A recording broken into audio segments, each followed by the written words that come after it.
What's up, everybody? It's the Cryptid Huntress. I'm Jessica Jones. Man, that is a brand new intro for my daytime shows right there. Thank you to Cryptidville. Mark Maycheck made that for me, y'all. And y'all know Mark is a regular here on the show. And also he may be in the chat today. I don't know. I hadn't checked out the chat yet, y'all. But thank you to Mark for making that. And that's an old picture of me. Gosh, I was a baby back then. That was like 2 or 3 years ago. I love it. So thank you guys so much for being here, everybody. We have a wonderful show today. We have my good friend, James Rink, here in the studio today. And we're going to be talking not only about vampires, that's what the show description says. We have more to discuss today because he actually sent me a blind set of coordinates. Or a set of blind coordinates. And I did a remote viewing target for him. I got a lot of data on it. And it turns out to be a facility that we're at. I don't know the details on it, but it's going to be really good. We're going to discuss that target today as well. So we're going to get into vampires first, then we're going to get into that target. And we're going to talk about this amazing conference that James is organizing that I am blessed and honored to be a part of. It's called the Super Soldier Activation Conference down in Orlando, Florida. That's going to be October the 8th through the 12th. And I hope you guys will get some tickets to that and come see us. We have a wonderful lineup of speakers, and I cannot wait to go to it. And it's going to be a great time. Lots of people who are going to be giving testimonies from the Super Soldier programs and much more. Okay, so if you guys would like to follow along with all of my shows and everything, please go over to my website. That's the cryptidhuntress.com. Gosh, I changed my colors up. I got some new pictures in here, y'all. What do you think? Hobby Lobby is the place to go for Bigfoot stuff, by the way, y'all. I am not sponsored by Hobby Lobby. Okay. You think it by looking behind me, though. Okay. But yes, we're doing a little upgrade. Okay. In the aesthetics, I guess. So, but anyways, y'all go over to my website. If you want to follow my social media platforms and things like that, all the links are there, including my Patreon is there as well. And my shop is called War Woman Goods. Thank you guys so much for all your support. It does mean the world to me. Also, the calendar of my events that I will be speaking at is there on my website as well. So, and that includes the Super Soldier Activation Conference coming up in October. Okay, well, let's get to our show today, shall we? Here we go. Okay, so on this episode, we're going to be getting into vampires, real-life vampires, and maybe even some of these celebrity doppelgangers and immortal vampire rumors and stuff like that. And also, like I said, James gave me a coordinate remote viewing target that we're going to be going over today as well. Now, for those of you who don't know James Rink is a super soldier meditation practitioner, researcher, author, and video producer. Through his Super Soldier Talk YouTube series, he has helped awaken humanity to the secret activities of the covert government, uncovering topics such as brainwashing, trauma, milabs, which are military abductions, and covert harassment, all of which he has had to endure his entire life as a product of Project Surrogate and the Ultra MK Milab Super Soldier experimentation. His book, Lone Wolf, chronicles these projects. He spends his time perfecting the Neo meditation device, which is a chi energizer that helps users relax during meditation so they can integrate themselves. You guys can follow him on his YouTube channel, which is fantastic. It's called Super Soldier Talk. And also go to supersoldiertalk.com. And he has a website for the conference. It's supersoldiercon.com. Okay, and we'll I think it's on the ticker down here at the bottom of the screen today. Please help me welcome to the show my good friend James Rink. Hello there. Thank you for inviting me on the show again. I'm always a huge fan of your work, Jessica. So my focus, of course, is the Super Soldier Secret Space. Sorry for the noise in the background. Somebody decided they wanted to cut the grass right next door. It always sounds like that. Of course, yours is the Cryptid. So sometimes this overlaps because we've interviewed Jimmy Payne multiple times. And he has said that the dogmen can go through the Van Allen belt. So dogmen are usually, they're great captains or co-pilots on these craft off-world. So, and they can handle high levels of radiation more than humans can. So yeah, and I've known you for a couple years now, and we've done multiple shows with Star Trek, right? So Yes, Star Trek, Harry and the Whales. Hendersons. We have talked about vampires. Actually, we did a 2-part series on vampires, James, with Oh Jim. yeah. Yeah, that was fun. Yeah, so basically what was the summary of that was, so Jimmy Payne was an MIB agent that was tasked with investigating the losses of life around the New Orleans area, right? Hmm. So we don't really necessarily know. Maybe you could go into the story, the early history. You remember the women that were brought in with the caskets, right? So Yes, the why don't casket you start girls. off with that? Let people, so you might know more details than that. Yeah. Okay. Well, it just so happens I pulled up a few pictures. Okay, that we can show today because yeah, we got into detail, into depth with not only the French women that were sent over when the territory was being populated. Let's just say they didn't have enough women, like in New Orleans, Mississippi, that area before it was named that, of course, but it was in that territory, the French territory, and so France, the King of France, was sending in women. At first, he was sending over some women that like to party, if you know what I mean. Okay, and and so They didn't and like to that work. that didn't work out so well. Okay, they needed some more virtuous women, right?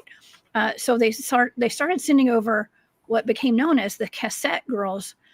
Some people call them the casket girls, and the rumor goes that these women actually were either vampires themselves or they brought vampires in their caskets when they came over, and they all were housed at this convent in New Orleans, actually.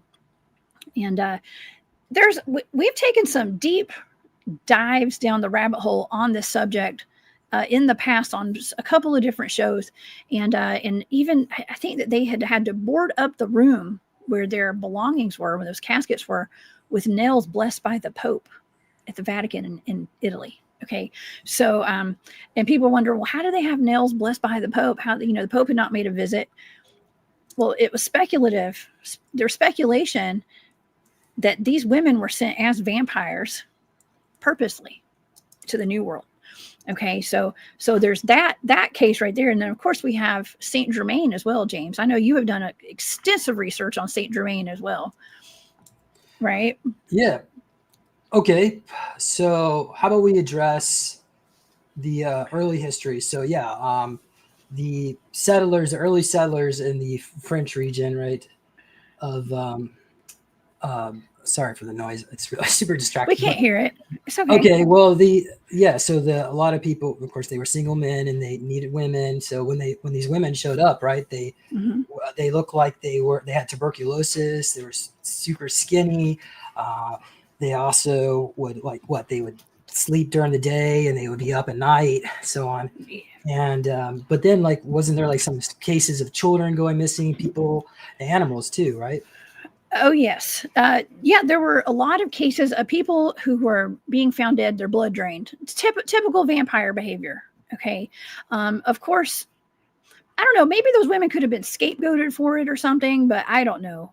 Um, I mean, we have cases. Listen, I cover vampires, I cover werewolves. Ultimately, there's been a lot of cases. If you connect the dots here, which I like to do, you start seeing that throughout history. I'm not saying women have been scapegoated for stuff. Okay, I'm not saying that, because they're just as violent and crazy as men can be. Okay, but people like Emily Isabella Burt from Georgia, our werewolf here. She died in the early 1900s. She was accused of lycanthropy and eating livestock, like not eating it, but draining them of its blood and unaliving them, I guess, all over where she lived. And they were. It was said that she had hair. She had a little too much hair growing all over her body. There were signs, basically, that she was responsible for the livestock being found dead, and it was because she had been sent over to Europe.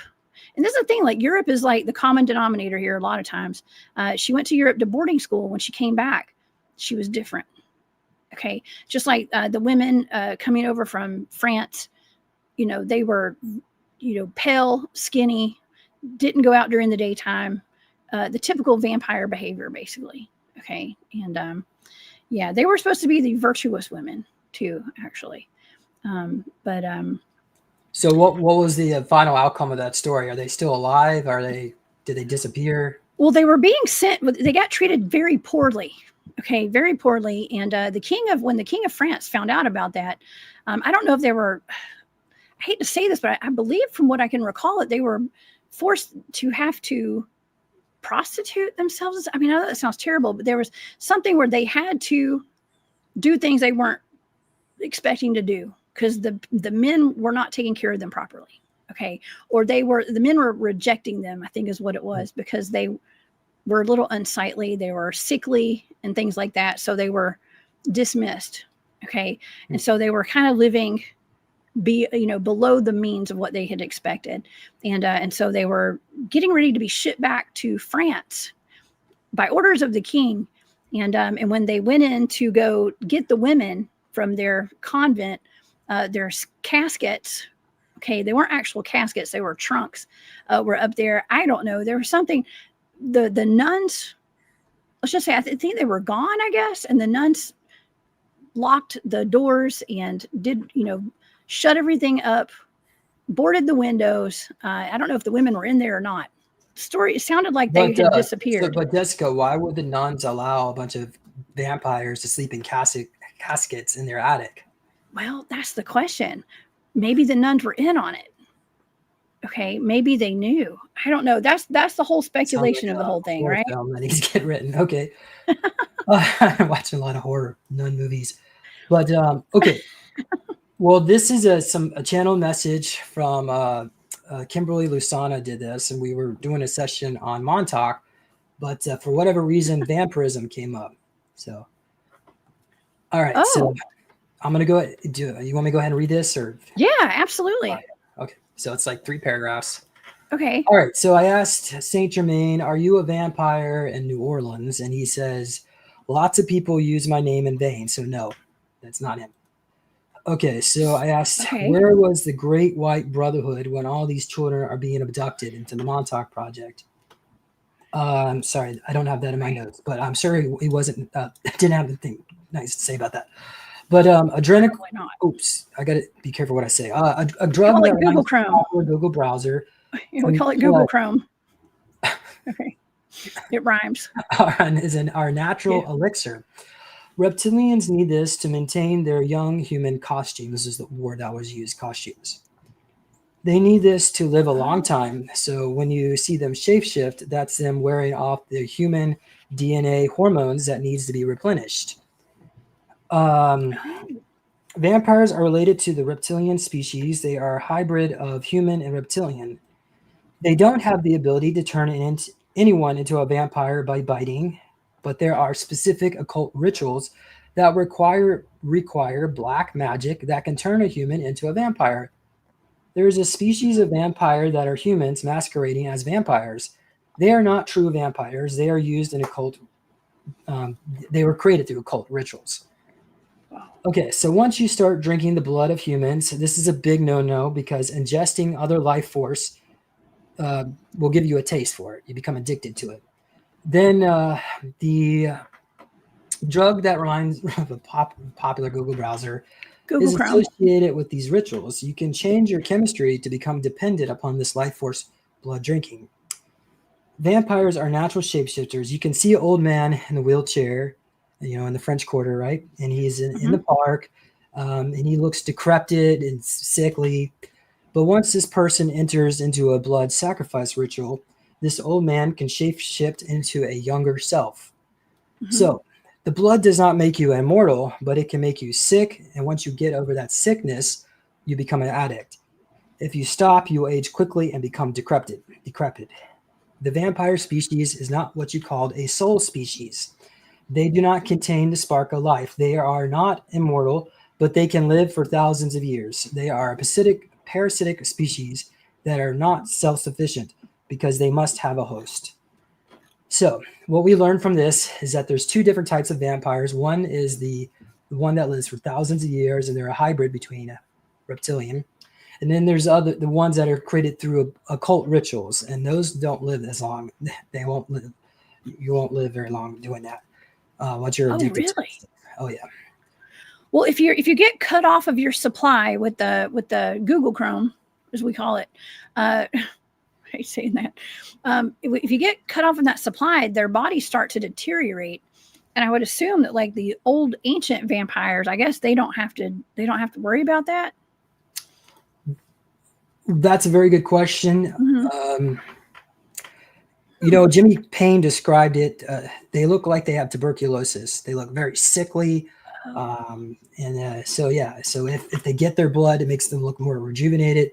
But at the end of the day, they are a parasitic race. They have to feast off of others to survive.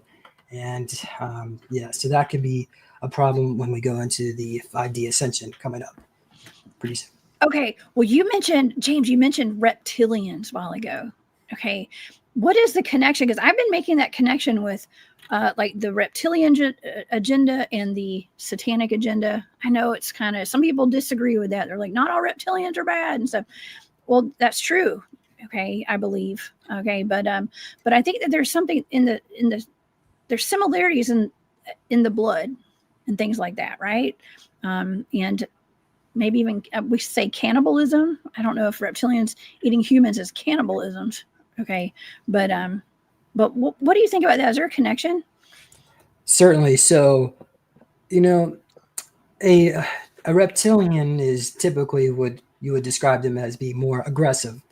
Mm-hmm. Now, you can take something, a positive soul. Let's say we take your soul and put it into a Draco body.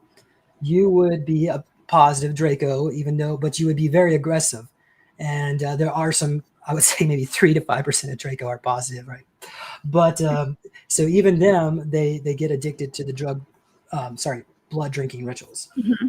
So so that's the thing. It's the soul matrix behind the DNA. So certainly there are some very benevolent, loving reptilians, if you can say RARs. I love you and reptilian, right? But so yeah. Now there are different reptilian species on this planet. Some have been around since the time of the dinosaurs. We have a velociraptor type creature that inhabits inner Earth. So, and then we have more humanoid types, and of course we have the Naga-like creatures, the snakeheads, and of course the winged Dracos. Now, every species has their own agenda. Most species just wants to be left alone and do their own business, right? But we are being interfered with as a species. It's not just the reptilians. There are other races out there. Of course, we can talk about the Valkesh, the elephant trunk species. We have a group of beings in inner Earth called the custodians. They're the giants. There's 3 different types of custodians. We have one that's like 10 foot tall, one that's 30 foot tall, one that's 300 foot tall. There's the titans, right? So humanity has always been interfered with, and the key is like, when are we going to get liberated? And that's where I'm doing my conference. But anyway, that's my plug. Well, okay. Of course. Yeah, that's what we're all striving for, is like disclosure of all this. And I don't believe our government's ever going to come out and tell us the truth. Honestly, I don't. But we do need to be aware of this, and that's my platform. I use my platform. I guess I was going to say like my soapbox. I talk about missing people, and all of these missing persons cases, especially, of course, since I'm a cryptid field researcher, I'm out in our national parks. I focus on the national parks clusters of missing persons, and a lot of my remote viewing targets have dealt with missing people and things like that, and even cryptid sightings in our national and state parks. And so I'm able to use that angle to dive into this matter. Okay, and of course you are with work with the super soldier projects and things like that, and I think that they go hand in hand in a lot of ways, because we're dealing with missing people, missing children, and trying to figure out where they're going. I believe they're all being, Barry's given me some targets of those missing persons clusters, and these people are being kidnapped. They're being taken underground to a facility or somewhere, taken off planet, underground, and then they're being experimented on, and they're being disposed of, according to my remote viewing data. Oh, yeah. I was trying to remember the guy's name. The shaman in South Africa, he's no longer alive. But he was in contact with the Dogon tribe, if anybody can remember his name. But somebody gave him... Credo Mudwa. Oh, thank you so much. Yeah. Yes. So somebody gave him a doll, right? And they said, well, where's the missing girl? And he's like, he starts crying. He says, why are you doing this to me? He's like, she's been eaten, right? So, yeah. So I have one friend. She works for the sheriff department, right? So she does remote viewing, but she's more on the download. They all know she has gifts and abilities, but she can feel cases. And what she describes, she says they're just simply not here. Like it's not like the person the boy gets thrown off the bridge and drowns, right? They're just not on the planet. So many of these kids are being taken off world. We can speculate what's happening, but I'm sure it's not good. But okay, so not good. So they're basically they could also be used as a food source too, right? I know this is horrible. I hate bringing this up, but we're talking about vampires today, and that's I had Daryl James here. I think that was last week, just recently, and Daryl was talking to us about being at some of these deep underground military bases and actually experiencing seeing animal human hybrids and just hybrids and chimeras and things like that, and children being fed to those things. Yeah, some of these vampires if they're caught eating humans, they're taken to Area 51 where they're tortured, experimented on. So they know not to touch people, but sometimes they do. That's what typically I believe most of them are just feeding off of animals right now. Yeah. Okay, James, can I ask you a question about the weaponization of vampires as well? Because you said if vampires are caught and they're eating a human or feeding off a human, they're sent to a facility. So that would imply that there's a connection between our government secret programs potentially and vampires, right? Oh yeah. So yes, there is a truce between the different groups. Everyone just prefers to be left alone to do their own business. Wow. But in the secret space program, one of the methods they would train us in the simulators is you would be subjected to start off with a zombie, right? You would be asked to defeat a zombie. And then if you were successful, it would be a horde of zombies. And then after that, it would be one vampire, because a vampire is a lot more difficult to defeat than a zombie. And then so on, hordes of vampires. And then if you were to die, your whole consciousness turns red and you get reset. So there are these training scenarios where they're always trying to figure out super soldiers and what their capabilities are. Yeah, but they also have these underground arenas where these super soldiers are pitted against each other, or vampires, other chimeras. What do you say? Chimeras? Is that what you said? Chimeras. Yeah, these different beings. And even young children are asked to kill each other, right? So they have to, there would be someone in the audience says, KILM, and the kid's like 6 years old. And if they do it, then they go on to the next step. If they don't, then they get recycled, and they're doing it over and over again, other battles in these arenas. But gosh, that's horrible, James. Absolutely. Yeah, there's a Donald terrifying. Marshall. He talks about it. Honestly, between you and I question, but I like to say nice things about people. So let's go on. Yeah, I have something here. Okay.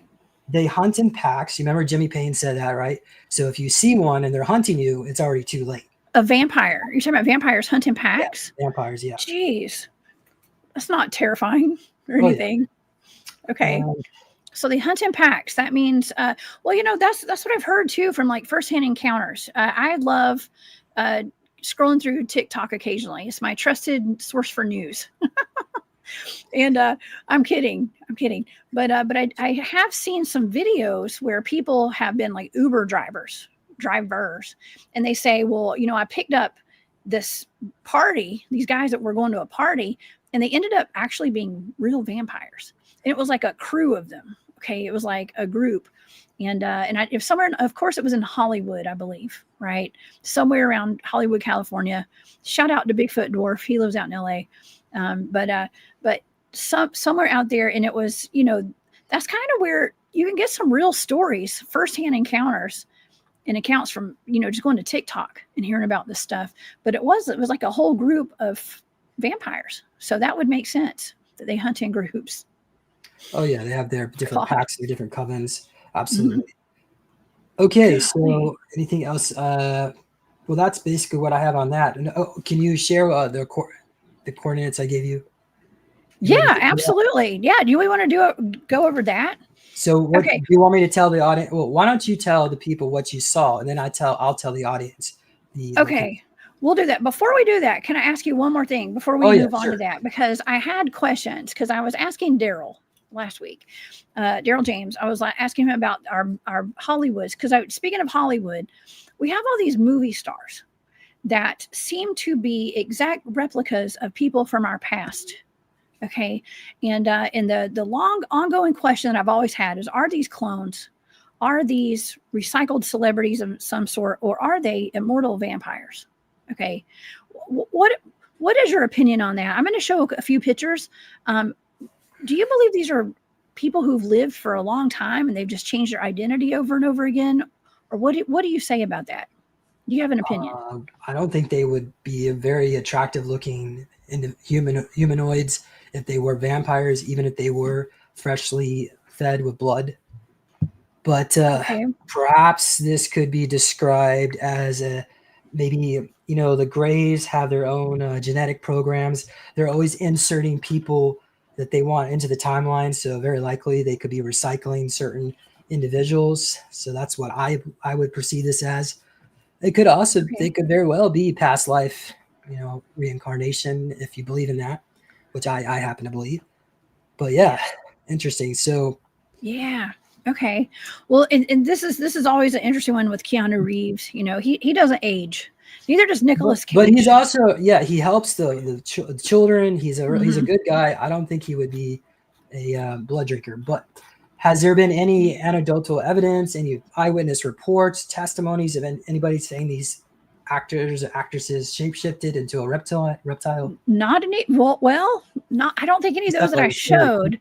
cool. But we do. But James, we do hear about that, especially with the music in the music industry. Like Justin Bieber turned into a 12-foot reptilian, and Adele turned into a 12-foot reptilian or 9 foot, and we do hear about people in the music industries. But there's also it goes hand in hand with like the satanic agenda too, as well when it comes to and I'm going to say just reptilian agenda when it comes to the music industry. Those people are very, and even Beyonce. Don't come at me, Beyonce fans, okay? But there has been some videos of her looking like she's shape shifting into a demon. Okay. Do you think she might be the head of the Illuminati, like Oh, their I don't public know. relations department? She's definitely a high up representative for sure. Yeah, in my opinion. Yeah. Oh yeah, So secret societies, though, that plays a big role in all of this too, right, James? certainly. So secret societies have been around for a very long time. At one point there was a purpose for them. We had something called the church, right? So Yeah. the church would burn anybody at the stake that they deemed a heretic. So a lot of the secret sciences and the knowledge of the Middle Ages were kept hidden within these secret societies. And one of those belief systems is that all sciences, all mathematics, all of it comes together, and it's like one equation, like a theory of everything, right? So in the church, it believes that Jesus Christ is the answer to everything. But what we're finding is that these other societies, they're bringing together these secret sciences, and it could be used for harness for good, positivity, or it could be harnessed for negativity or order out of control, creating chaos and the Machiavellian ma- machinations to do that too. Mm-hmm. So yeah. Do you want to Very go more interesting. on societies, or you have a question here? Well, let's see. Oh, Andrew says, how deteriorated would a celeb get before it was cloned? Okay, so I don't know. Maybe like I think Andrew's kind of referring to something like like Michael Jackson is rumored to have been cloned after he had the Pepsi commercial incident where his hair caught on fire, and he suffered bad burns and things like that. Yeah, that was Yeah. it was a ritual done on him because he was trying to come against the Illuminati. Yeah, so Oh. after that, that's when there was like the rumors of the children and then touching the children. I believe it Mhm. was a clone that did that. I don't think Michael did do that. Some even said they witnessed him going on airplanes with children, right? But then uh, when I worked with my friend Adrian can channel, he channeled Michael Jackson. We did a show about Michael, And I asked Michael, "Are you sure you're not? He didn't fake your death." He said he is dead, and he had a message for his sister Janet, because his sister Janet still stood up to him and still believed in him, right? Where all the other family members kind of faded away. So when one of Janet Jackson's backup dancers came to my city, I had this whole channel message for Janet Jackson, and it's really kind of funny. Like it was like a week later or 2 weeks later, I was looking at the tabloid TV shows, and one of the shows came up and said Janet Jackson's looking for the psychics of the stars to talk to her dead brother, but she didn't want to talk to us, and that's okay, because she is a very private person. Once you're that level of celebrity, you don't want to deal with outsiders. So, but it's okay, I still love Janet. Yeah. Anyway, okay. Well, that was nice. Well, that was nice of y'all to offer that. And we do have a couple of questions real quick. Christina says, what about the trope of vampires running clubs and bars in order to help hunt? That would be a prime place for vampires to get a supply, right, James? What do you think? I'm going to revert back to what I said earlier. If they're hunting humans, they're going to be going to Area 51, and they're going to be tortured and sent away. So I would say maybe if they're hunting, maybe it's a psychic vampire kind of scenario. But there's more than one type of vampire, right?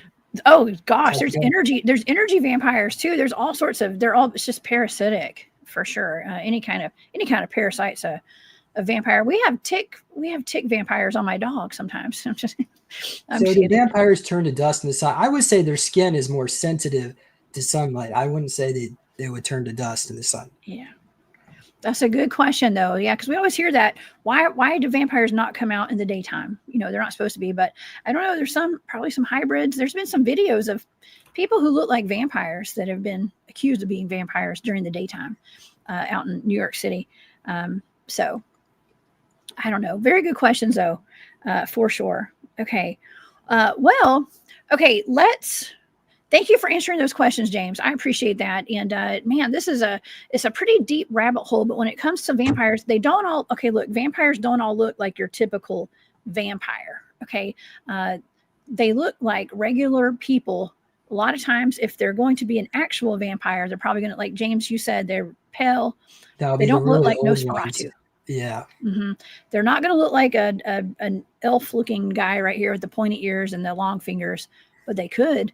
But vampires go way back to the beginning of time, and so there are modern-day vampires, and probably they're keeping a low profile right now. Of course, we do have vampire cults, even here in Atlanta. It's rumored to have underground vampire cults and things like that. There are people. I don't want to say, I hate to say this, but they say that people that get into these vampire cults are like not real vampires. They're posers. Okay. So they're trying to do the occult ritual, the blood treatment ritual to convert. So actually I do remember something else. Did we ever have this discussion with Jimmy Payne about Mangala? Briefly, we did, because we talked about reanimation of corpses when he came on. Right. So during World War II, the Allied forces were bombing the rail lines all across the Reich, what was left of it anyway. So food wasn't getting into the concentration camps, and many of these Jews were being experimented on by Mengele, Yosef Mengele. So what they found is that some of the Jews were shape-shifting into like a Draco type vampire being. Whoa. And it was being triggered through the starvation. And so that particular study was the basis that was, of course, brought back to the U.S. And the whole thing about MK Ultra was beginning studying on these not the regenerate corpses, but the some of these Jews that were shape shifting. Yeah. Whoa. Okay. Lower East Side, Alphabet City has lots of vampires and Satanists in Manhattan. Yeah, makes a lot of sense. Did you ever see the video where they snuck into the tunnels underneath the temple there? In New York City, they said that there were like they found blood stains, children's. Yes. Oh yeah. Yeah, unfortunately, I did. I saw that. It was under like a church or something too. It's really horrific, really horrific. But yes, I did see that. Some of those places were getting raided, and unfortunately, it's been under our feet this whole time. Yeah, but I would say the majority of most people are loving and lovable. Yeah. It's just, unfortunately, it's just a few in that whole batch. It's really with anything that gives it a bad name. Okay, so I have something here. This is not vampire related, but for whatever reason, I brought it up here because I thought maybe I could share it. It's a mission I did. I don't know. It's about a minotaur. Since you're the cryptid huntress. Oh, I love minotaurs. I love human-animal hybrids. Yes. Okay, so this was, Let's hear about it. Yeah, I was under a regression, and so this is the notes that came up for that particular session. So I was sent back in time through either Kruger or Montauk to a Mithras cult. So this was probably 2000 BC and whatever it was called back then, and now we call it Turkey. So there was about 4 people with us, and we befriended the local population. And I was like a Roman legionnaire, so maybe it was not 2000 BC, maybe like a 500 BC or 300, whatever.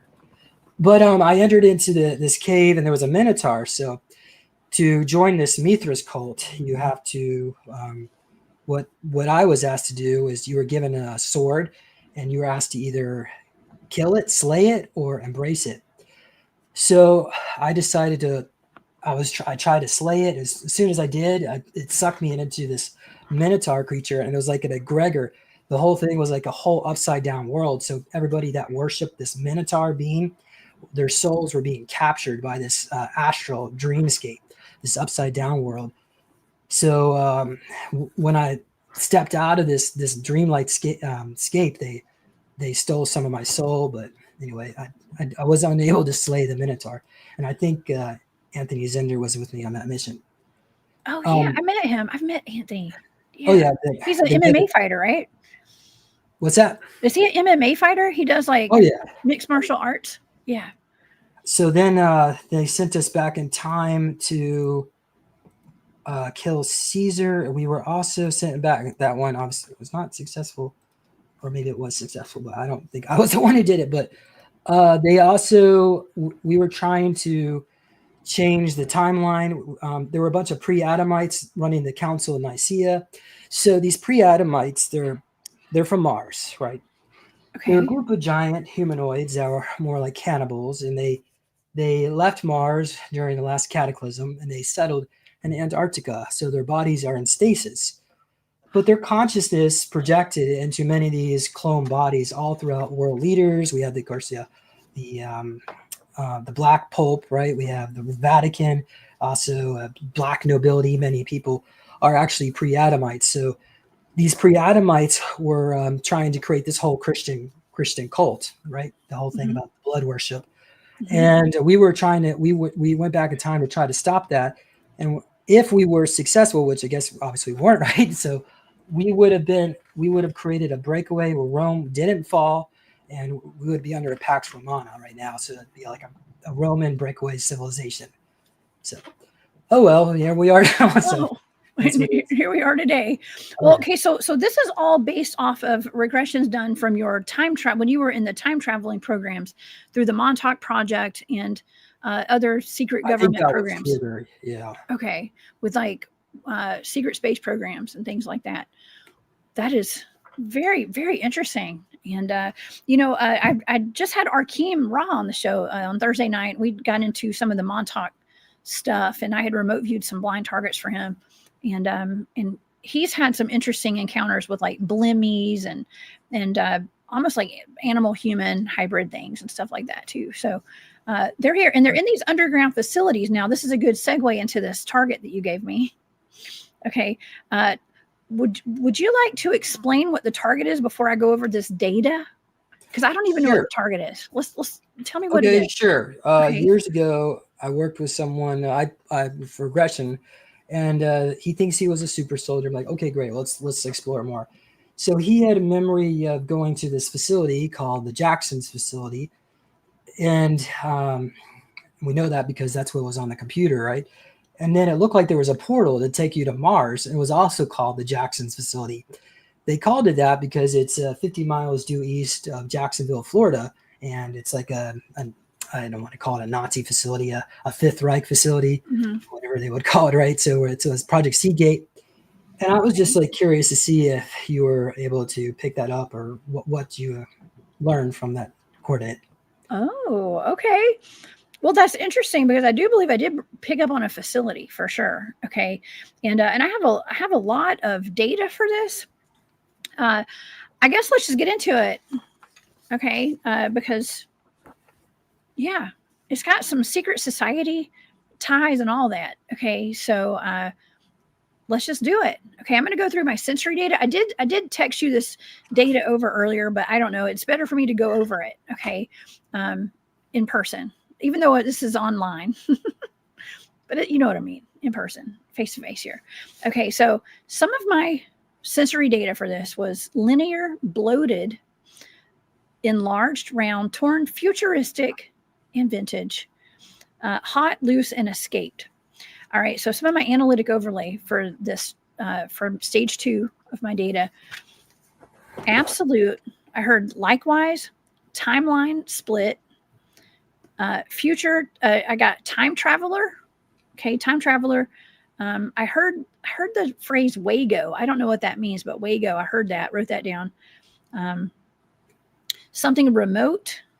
Okay, I wrote down unlocked destiny, remote, established, let go and unlocked. Something like breaking free. And I drew what I was seeing looked like the columns to like an important building, like a government building or something like a Romanesque style building with like the columns on the front. Almost like a marble building or something, okay, with the big columns in the front, Greek or Roman architecture. It looked very ornate inside. Oh, very ornate, yeah. Here's a picture of what I drew. Okay, it was just a sketch, but I was trying to like, it was like some kind of a big building with columns on the front. Okay, and so that's. Was it maybe like Atlantean architecture? Maybe so, because it was ornate, like old world looking, if you want to call it that. Dare I say Tartarian? Okay, something kind of like that. Okay, so and I know you said, didn't you say there was like a bubble or a sphere? Let's see. That? It might be a dome. I don't know if I wrote bubble or sphere. Let's see. I wrote round, something round. Okay. I actually, okay. So after I drew that drawing, okay, the sketch, I was picking up on, okay, so I saw this big building with the columns, and then I wrote down mausoleum. So I thought maybe what I was looking at was like a big place where people had been buried. Okay, so I wrote mausoleum, graveyard. I started picking up on like a cemetery as well, like where people had been buried, and something that was square, like I was seeing like a grid pattern, almost like there were things put in like a grid pattern, almost like, I mean, and in my mind I was seeing like a cemetery with graves in it. Okay, that's kind of what I was looking at, but they were maybe it was like Atlantis, like the ruins of Atlantis. Maybe that one. It could be, because it definitely, yeah. Like I wrote down mausoleum, graveyard, cemetery, and I was seeing like a grid pattern of something. There was something there. It was like in a grid pattern. I mean, even cities are built with basically grid patterns, right? Well, have you ever looked at like the satellite photos of the ocean? You can see there's like a grid pattern as well. Yeah. Yes, for sure. And I ended up drawing a grid right there as well. So I drew that. I was just seeing that pattern in my mind, and I wrote grid pattern, sharp edges. I started picking up on. I wrote down the word allegory, and after that, I wrote down ritualistic Gregorian chant. So I was basically picking up on rituals, and I wrote down sadistic and satanic rituals. Okay, so I was definitely picking up on, dare I say, satanic rituals. Okay, some kind of a ritual. That was the analytic overlay. Okay, so it doesn't mean that's what it was. It means that's how I was interpreting it. But I was picking up on something that was sadistic and ritualistic in my sensory data. Oh, wow. That's interesting. Yeah. So ritualistic. Certainly there would be rituals being taken place to open up the portals. Maybe the earlier generation of the kids that they were using. The facility on Mars could also be a counter facility that maybe you were also witnessing. What did it look like? It was underwater or in the desert? It did not look like it was in the desert. No, I would not say desert at all. Dry landscape. Okay. Yeah. I didn't pick up on I didn't pick up on any of that. So I don't know. It could be anywhere. I just knew that it was somewhere. I wrote futuristic but vintage too. So it was kind of like futuristic and old, which actually makes sense for the time traveling. They would have a Stargate there or Seagate, right? So they would go back and forth. This is my next sketch right here. Now that little spiral, a lot of times that would be like a portal that I would be drawing. Yeah, Stargate opening. So yeah, that's the second. That's the next thing that I drew for a sketch. But on my third page, I actually wrote order, divine order, and then I wrote down order out of chaos. I wrote down Freemasons, and I picked up on something very ancient, and I wrote ancient entity, and then I wrote a spiral to oneself. Something else that I wrote. I wrote fervent prayer, Ave Maria. Okay. So I was definitely picking up on like religious vibes with all this. Okay. Something, I'd drawn that big building. It seemed like an organizational, some kind of important architecture, an important building. Okay. And then I started picking up on maybe it was like a mausoleum or a cemetery. It was megalithic, right? It was megalithic. Yeah. It was huge. Yeah. A big building. It wasn't like cute. It didn't look like it was built by little people, built for like giants. It might have been. It was a big building. It was absolutely big. Yes. But I'm definitely picking up on something ancient and I want to say religious or spiritual. Okay. Because I picked up on fervent prayer and Ave Maria, something I wrote down. And then I picked up on hunted. I wrote from some of my sensory data. I wrote hunted and fear. Hidden, put away, and deep underground. Hidden, put away, deep underground. Maybe that means, maybe it's like covered up by, maybe it's like in a pocket reality. So if we were to go try to search this part of the ocean, we won't even find it because it may not be in this dimension. Well, I believe there is that technology. Okay, I wrote down hunted and fear. Okay, so maybe it was put away on purpose so that there are people being hunted or something, or there's a civilization that was being hunted, or maybe they will be hunted in the future. I don't know. Okay. Wow. Okay. Then on my page 4 of my data, I picked up on a deep underground military base. I wrote military base as part of my sensory data. My aesthetic overlay. Okay. Or impact, my aesthetic impact. I wrote down military base with a question mark beside it and then organized facility. There was some sort of organizational facility. There was something going on there. And I actually picked up on Antarctic. I thought maybe I was in Antarctica or in the water. Maybe I was picking up on Antarctic, something that was militant.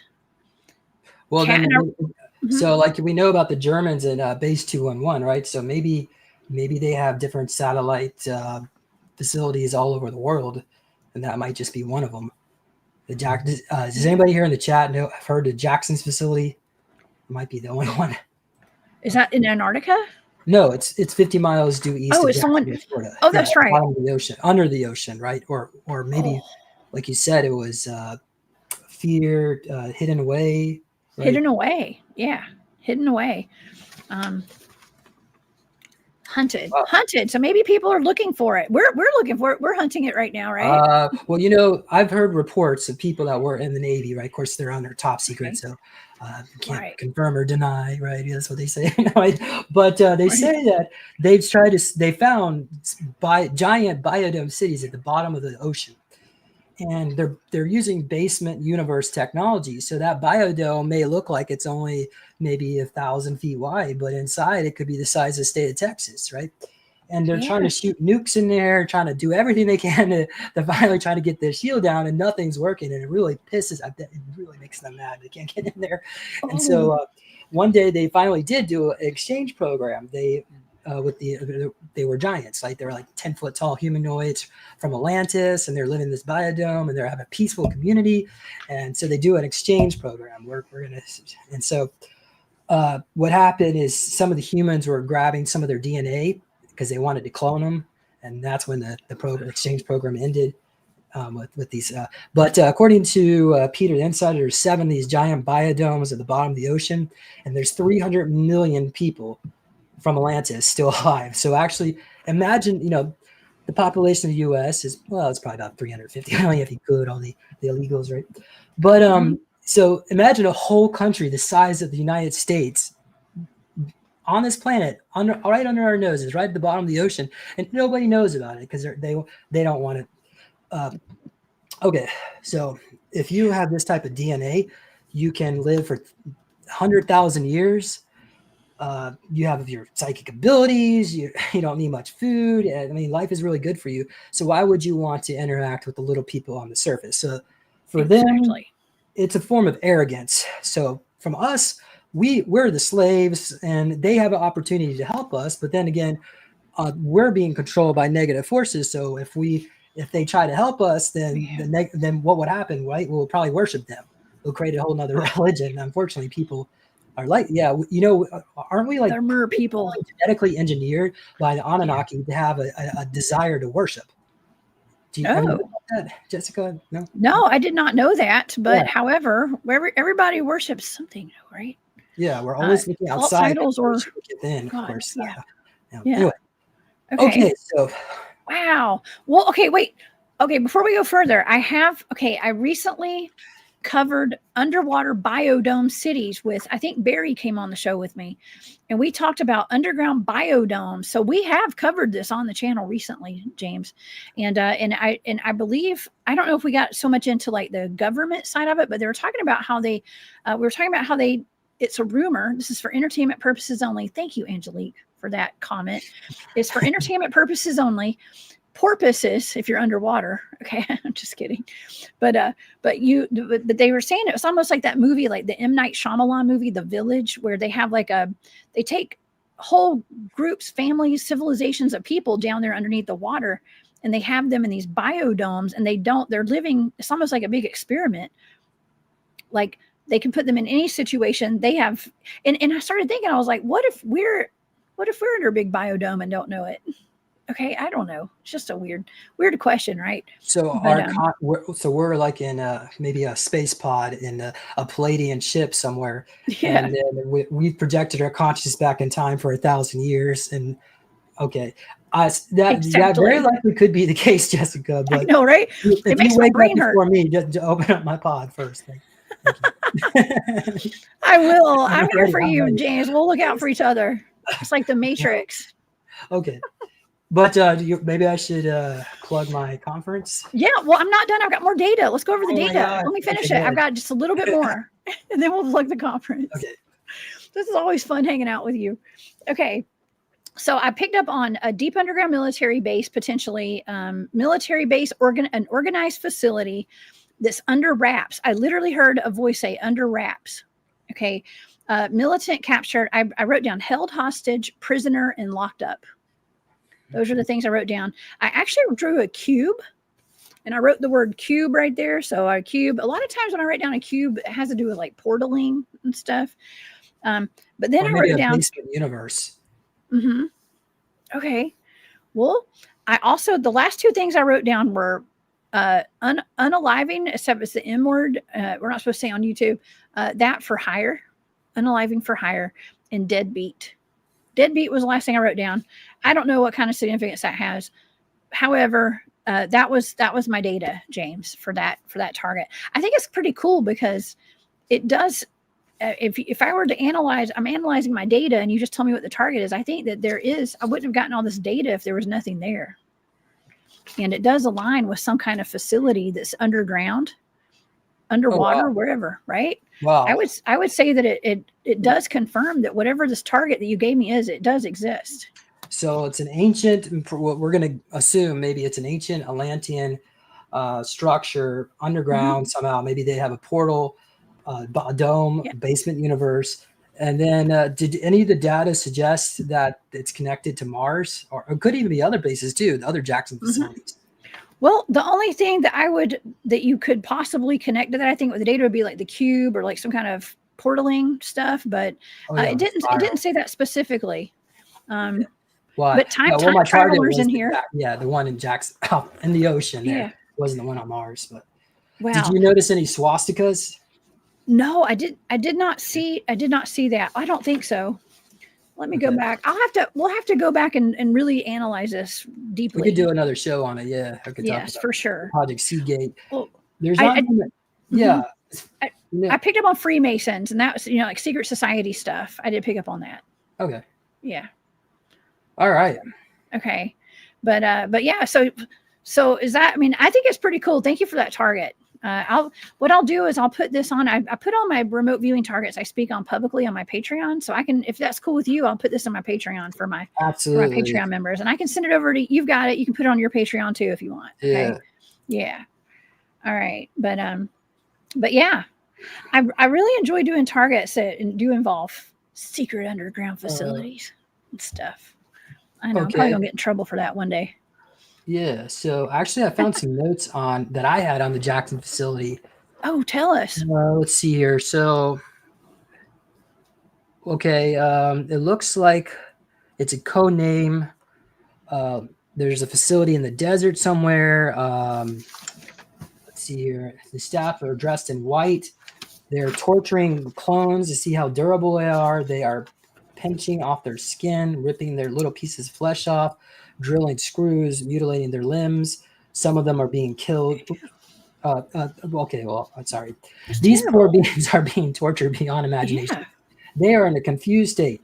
Most of them are kept in cages and vaults. Some of them are underwater, breathing with a gas mask. These units are not in service. There are a group of 6 humans doing this. Apparently, they have a lot of planning and coordination to manage all these Milab abductions. One of these individuals seems to have a surname of Barker. I think he was like a coordinator. Another name that came up was Mary. They're testing my blood because I've been at the Jackson. I was in the Jackson facility. Okay, well, that's what I have on that thing right there. Jackson, is there anything else I could share about Jackson's? That does align with the held hostage, prisoners, and locked up for sure. And maybe that grid pattern. I mean, I'm just saying. I mean, the grid pattern I was seeing, it could be also a cage too. I mean, who knows? Okay, great. Well, let's. Can we finally get to the last segment here? Absolutely. Yes. Let's talk about it. Okay. Yeah, because this is something. Did you just say that you had been at this Jackson facility? You think that this is one of the places you've been? Yes, it's come up. Let's see here. Area of attendance, Jackson's. I think it was. No, I don't have that. Maybe in 1988, they have a trip seat. I think actually, hold on a second. It's called it's the trip seat. I got corrected over that. Barry King let me know. Just don't call it a chip chair. It's a trip seat. But for those of you who don't know what that is, it's a type of technology, a consciousness chair that will reprogram your mind. You could put in flying a helicopter into Jessica Jones's mind, like in Dollhouse. They have these different dolls. We could put in like a super woman type of altar, or we can put in a cooking altar, right? They can cooking. A famous French chef. So all right. So they have the technology to put memories around, take memories out, different missions. What else could they do in that particular technology? Well, make you really good at sports and things like that too. Super soldier stuff. Yeah. So, with a lot of this, especially the trip seat protocols, you have to, on a soul level, actually have some kind of interest. So let's say we upload nuclear physicist doctorates into your brain. If you're not interested in it, it probably won't stick. Maybe you'll get something out of it, but not much. So everybody's a little different with the protocols. That's why super soldiers are trained for this. They're genetically enhanced to take this type of trauma and type of programming. But yeah, everyone could benefit if it was released to the public, But oh yeah, well, so it's almost like something from the Matrix, like for real, like where the people are laying in the chairs, and I don't know. Or how is this different from like the Montauk chair? Is that different? Not too much. Well, basically, so the Montauk chair or chairs, there are different ones, and they've got them from different sources. There are multiple Montauk type chairs, and of course, it's not just the Montauk where they're located, right? There are projects all over the world, including Pine Gap. We can go over all, the Presidio and so on. But so these type of chairs would enhance your consciousness. Now, initially, you would have to sacrifice a child to get the loosh energy to activate the chair. But as they continued on in the project, they figured out a way not to do that anymore. But there was always the what they call the chair operators, right? And then you had the battery. The battery, of course, would be sacrificed. But the operator could take this conscious energy and open up a portal. And a lot of children were sent through there. You have to keep your hold on a second, your concentration. That's the word. Definitely concentration. So you have to keep your concentration focused to maintain the portal. And a lot of children got lost, and there's anyway. But thank you for posting the Rumble channel. You can also go to healingsoulsurvivors.org and make a donation. So, but we can go over that just a bit. But I don't have any information about smashing pumpkins. But we actually. I was trying to remember that. Yeah. We talked about that last week with Daryl. Was it Daryl? No, it was Arkeem on Thursday night. We had. I don't know if we brought it up with Daryl too, but Arkeem just said it like with no hesitation. He was like, Billy Corgan was doing the dirty deeds, I guess we can say, with Tila Tequila. He said, and she shapeshifted into a reptilian. That was the word on the street. Jessica, have you ever seen anybody? It's like their eyes shift into a slit. I have not seen it. I have on like YouTube, yes, not in person, but I have seen people with slit pupils before. Oh yeah, that were like that permanently. Yes, I've seen it twice. One was a college professor, and he handed me a test, and I looked in his eyes like, "Oh, okay." and then it was this girl that I was dating, sort of. Anyway, didn't really work out. But okay, so and she had slit pupils. Yeah, there are people who were there that smiled at me. Oh, okay. I didn't say anything, you know. Oh, yeah. It's. By the way, it's not just reptilian. It could be feline too. There's multiple groups of extraterrestrials that have slit eyes. Well, and some people, so I've been seeing this really cool, it's kind of like a theory that maybe cats are either they're extraterrestrial or they're some kind of an experiment, a mix between like a big cat, like a panther, and a snake. Because, big cats don't have slits for pupils. Reptiles do, right? So, yeah, something to think about. And they are the protectors of the portals, they say. Cats do protect portals and stuff. And so it's good to have a cat around in your house, y'all, just to protect you. And put off that frequency. My dad's cat just died last week. So oh, no. Yes, I'm so sorry. Well, it's been a very hot summer, and I think it was just kind of stressful to everybody here in the Southeast. Yeah, it's been brutally hot. We're finally getting some relief. It's actually a beautiful, perfect day today. Just in case anybody was wondering. Yeah. I need to go take my dog out today. Okay. Since we have a few more minutes, let's talk about the conference. Please, yes, let's do it. Okay. So, y'all, please come to this conference, y'all. Okay, go ahead, James. Okay, well, congratulations, Jessica Jones and the Cryptid Huntress audience members. I'm very excited to announce that Jessica Jones will be attending the Super Soldier Activation Conference between October 8th to the 12th. And if you like, I can tell you the exact day you're supposed to attend. I just worked on the schedule this morning. Okay. So I think you said you wanted to come in between Thursday and Friday, right? During the week, or just whenever. Whatever. Well, I can come in whenever, but my son's out of school. I can bring my son with me if I go towards the end of the week. Weekend. Okay. Because he's out for fall break after the next Monday. So, but it doesn't matter. Whenever you want me to come down there, I'll be there. Okay. Well, we'll get back to you on that. Okay. One. Okay. But we have about I think right now 26 speakers. So we've got a great lineup. Miles Johnson's coming in from the UK. Of course, he's been sharing his basis series longer than even me, right? 20 years now. So he's doing amazing work in the UK. Carrie Cassidy, you're probably aware of all the wonderful work Carrie has done with Project Camelot. We're all excited to see Carrie at the Super Soldier Activation Conference. All this kind of reminds me of the first original Super Soldier Summits back in 2013. So it's a great team. We're all like a family reunion. Of course, you know about Jessica Jones. No need to talk about her, right? We know. That's me. She's an amazing Cryptid Huntress. Chris Thank you. O'Connor is the United Nations intergalactic. He worked for the United Nations on a space station over Saturn. So Mike Barra is an author of multiple books. I don't know, he might has like 10 books by now.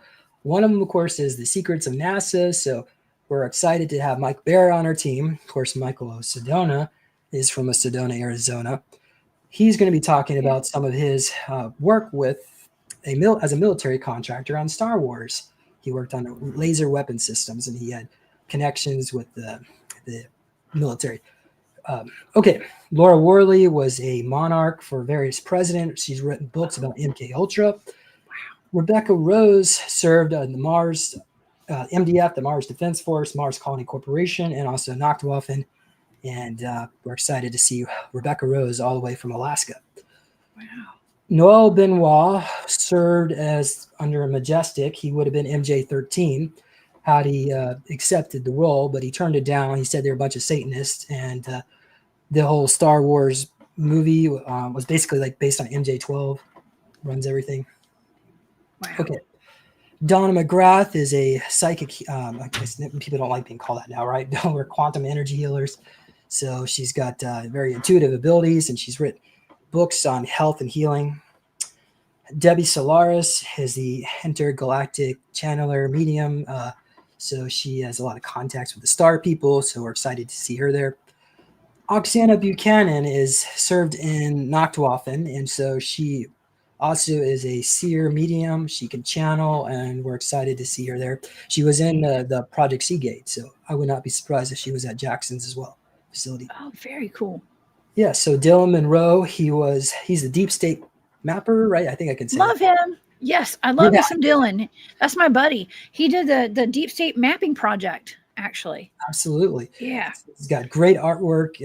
Just check it out, because unfortunately a lot of his stuff is censored. He did like the Q maps and stuff like that. You guys are very, very famous. You know, Michael J. goes on YouTube now, so I think that's a really positive sign. Oh, yeah. Okay. Sure. We have Alondra Markman. He was in the Montauk Project. He also has meditation groups that he operates over online platform. And we're excited to see Alondra as part of the team. Thank you, Alondra. We love Alondra. He was in Montauk with us, James. Oh, yeah. Yeah. Yeah. He's an amazing person, very gifted. And I'm look forward to meet him again. Me too. Okay. We also have Dr. Johnny Delirious. He was called that because back in the 80s, he was addicted to cocaine, and then they called him delirious because he stopped using drugs, right? But his liver went bad, and he didn't want to go through medical treatments, and he wanted to do a natural approach. And then that's when he had a abduction with the Greys. He calls the sorcery, and he also, when he was on this ship, there were like American and German human personnel alongside the Greys. So they allowed them to go anywhere on the ship, and basically they didn't think anybody would believe them. So, but I do. Okay, so we have Sherry Divivan. Okay. She is the Starseed Children Ambassador. She's putting together a school, and we're excited to have her part of our team. She's going to be sharing about the latest news with Starseed and some of her projects that she's working on. And I love Sherry. My audience knows Sherry. She's been on the show. I did a remote viewing target for her. It turned out it was her kidnapping. She was kidnapped as a child. So y'all remember Sherry Divban from that, and all of her YouTube channels as well. Sherry Divban. Y'all look her up. And yeah, I love Sherry. Okay. I just talked to her. She wanted me to ask you if she could present on the same time I was there. She asked me. So we'll talk about it. We'll talk about it behind stage. She wanted to do it during the weekdays. So that means but maybe we can figure out a Friday. Well, we'll come to a compromise. We'll figure it out. Okay. All right. So thank you, Sherry. Keep y'all posted. Hello, if you're there watching this. Okay. So Mary Beaver. Her father was in Majestic. She also served in the U.S. Army under their cryptologic as an expert. She could decode multiple languages, including Phoenician and a bunch of other languages too. But so she had some contact. She served as a super soldier off world. And if you're a member of my channel, you've probably been seeing some of the live streams that the shorts that we're doing. Just every week we're putting out a short from Mary. Okay, so Kusal Uch channel is an AI from the future, so you can either love or hate Kusal, depending on what your perspective of Oh my channel gosh. AI is. But I think he's amazingly talented. He's got lots of personality, so we're looking forward to seeing Kusal, what he has to say. AI. Can't wait to meet him. Sounds fun. Okay. Tina Nomad is the subconscious biohacker, and she is coming out from Ireland. She could go into your subconscious and reprogram it. So she works with a lot of millionaires, billionaires, athletes, and so we're looking forward to her as being part of our team. So let me see. I got so many links. Okay, so the next person, I just updated the flyer this morning, is we have Melissa Downer. So that's not on your screen, but she is an intuitive healer. Prana Yakash, Prana Yana Prakash. Sorry, one of those. My friend Marcus, he had a stroke, so unfortunately he's not going to be able to make it. And so is Dr. Stammy may or may not come. We'll see. Dr. John, he's on the show pretty often. But he's really busy. We'll see if he'll come. That's my and buddy. Then Ashton is, unfortunately, he lost his job, and I said, well, we'll take care of your expenses, but it was just too much for him, and he doesn't even have his passport, so I had to. Dang. Yeah, and Christy's a little busy right now with her books, so what I'm going to do is pull up another list. So Drago Reed is coming. Drago. Kruger Super Soldier, and I'm very happy that I was able to work out some issues with Drago in the past, but it's not really issues. It's just stupid stuff, because in the end, we're all family. Of course. I love me some Drago. He's cool. So Veronica and Patricia are the they're psychic mediums. I'm sorry, they had an, but they're they both had near-death experiences. They're super soldiers, and they're going to do some healings on people. Okay, so now enough of that. We have a new Earth activation segment. So we're doing, of course, the super soldier activation. What that means is we want to activate your psychic abilities. We want to help you get healing and develop friendships and have a great time. We're going to go to Universal on Monday. If you can make it for all 6 days, that'll be great. Sure. Of course, the conference is going to be held at the Wyndham Avante iDrive Resort. We've negotiated $89 a night for a hotel room. It's good to September 8th, so you're going to need to get that booked. Now, I've actually done something which nobody else has done. Usually, well, at least the people that wrote me back and say that they don't do this, is we have an all-inclusive package. It includes a hotel room and 2 food packages, so that would be 12 meals for 4 days for 2 people. So you can bring it. It's called the Couples Pass. And I think that's some conferences you just get 1 dinner for that price. So, there we all are. Of course, I'm a speaker too, right? Let's try to squeeze me in somewhere. Okay, and then we've got different tickets. We've got just like a day pass. We have a general admission, includes you'll get their VIP front row seating. You get 1 meal, and of course, if you decide to get the meal plan, that's also, you get VIP seating and also the workshops for free. So I have a very special guest coming. I don't want to announce it yet, because I haven't worked out all the details yet, but I think you're going to be very impressed when this person comes to the conference. So we'll just leave it at that. But so we went over ticket prices, options. We're going to have different parties every night. I've got a Halloween theme, a disco theme, a farewell party. So we have that. Also, the area, it's the pool is heated to 84 degrees year round. There's this massive pool. It's right across the street from Universal Water Park. And there's no trolley to get to the airport, but the lift is super cheap. It's like $15. Airport's nearby. And we're going to have a great time. So, you know what, James, I was just thinking we should have a party where we all dress up like reptilians with slits in our eyes. Oh my God. I'm just kidding. People would be like, what kind of party is that? Barry can do that. Barry, if he's watching, he needs to come on, Barry. I was like, James, just came our way. I love to pay all your ways, but you guys need to buy tickets. Go to supersoldiercon.com. The best deal, of course, is the couples pass, and then you can get. I highly recommend you get the VIP, because you'll be able to eat dinner or lunch, breakfast, all that with the speakers, and you'll be able to sit front row seating. It's a great deal. Come on out, October 8th to the 12th. You want to book your room from Wednesday, October 8th to probably Tuesday if you want to join us at Universal. So that's like 6 nights. And yeah, if you have any questions, just go to the website, sign up, and we still need some more vendors. If you want to sponsor us, we love sponsors. So by all means, fill out the sponsorship form, and let's make this a great event. Thank you all. Oh, it's going to be a fantastic event. I cannot wait. Thank you so much, James, for inviting me to be a part of it. I'm super blessed, and it means a lot to me. Thank you. Yeah, thank you. You know, I'll even include some of these targets like the one we did today, talking about these facilities that I've done these blind targets for, and compile some of the data for all these facilities that do have ties to the secret space program. And that is how I got connected with the secret space program with you guys, was through these remote viewing targets. Oh yeah. Yeah, absolutely. We could keep throwing more targets at you if you like. Do it. But okay. Well, yeah. Let's just do as many as we can before the event, and we'll have all this data for whoever needs it. Okay. That absolutely. Thank you. Okay. And audience members, go to supersoldiercon.com. Order your tickets right away because we're going to be raising the prices soon. After September 17th, the prices are going way up. So we want you all to take advantage of the discount prices and to come out and have a great time. Orlando, Florida. Orlando, you can't beat that, y'all. It's going to be really fun, and you get to hang out with this whole group of amazing speakers, presenters, and so again, James, thank you so much for inviting me to be a part of it, and thank you so much for being here today.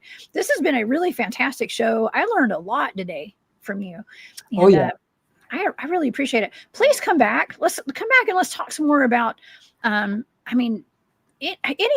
Gosh, we could talk about anything. Give me how some about we targets. do it? Maybe we do a show at the end of September. We'll just give people another reminder, right? And then I've got more targets. We can do another show. Okay. I'll let you pick. Maybe we could talk about Saint Germain. I'm interested in that. Yes. Where we need to get. By the way, Jessica, Cryptid Huntress, you must know, where is Saint Germain right now? Well, actually, Erin Elizabeth has been on the show, and she is a distant relative of Admiral Byrd, actually, and she came on the show. I'm not sure if she's in the chat today. But she said that she worked with Saint Germain on a movie set recently. Okay. Maybe within the past 10 years, 5 to 10 years, she worked with who she suspects was the real Saint Germain. And so we don't know. Maybe he's working out in Nevada on movie sets. He could be anywhere. Out in Garthia. You think so? Oh, yeah. Okay.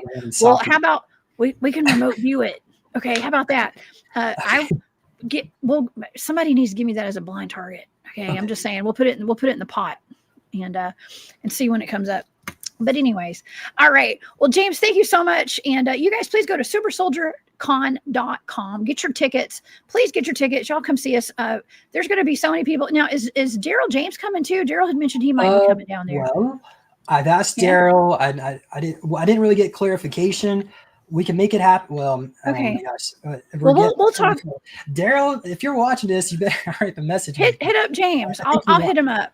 Okay. Yeah, message him, and he wants some money, and of course everybody wants money, right? But just let him know that we'll try to make it work, and then audience members buy tickets. We can get y'all buy tickets. Yes, please buy some tickets. It's very reasonably priced too for a conference. It is great, and you got a wonderful deal on hotel rooms, by the way, too, which is amazing. So yeah. Everybody, thank you so much for your support today. I want to thank all of my moderators for being here, and James, thank you again for being here. If you guys go to the website, that's where you can get your tickets, and I will be posting my data on my Patreon for my Patreon members for this target today as well, and I will be covering this and many other targets at the conference during my presentation. So you guys have a wonderful day, and I will see you guys back here on Wednesday on a glitch in the Matrix. I do have. It's a surprise, y'all. I have John Vendeventer coming back, and author John Vendeventer of the Relic series, and he is been recovering from all his cancer treatments, and he's feeling well enough to come back on the show, y'all. So we're gonna have him back. I can't wait. I will see you guys on Wednesday, James. I will see you soon. We'll have you back before the conference. See you later. Bye, everyone. All right, y'all. Everybody have a wonderful day, and I will see y'all on Wednesday. Y'all stay safe out there. All right, bye.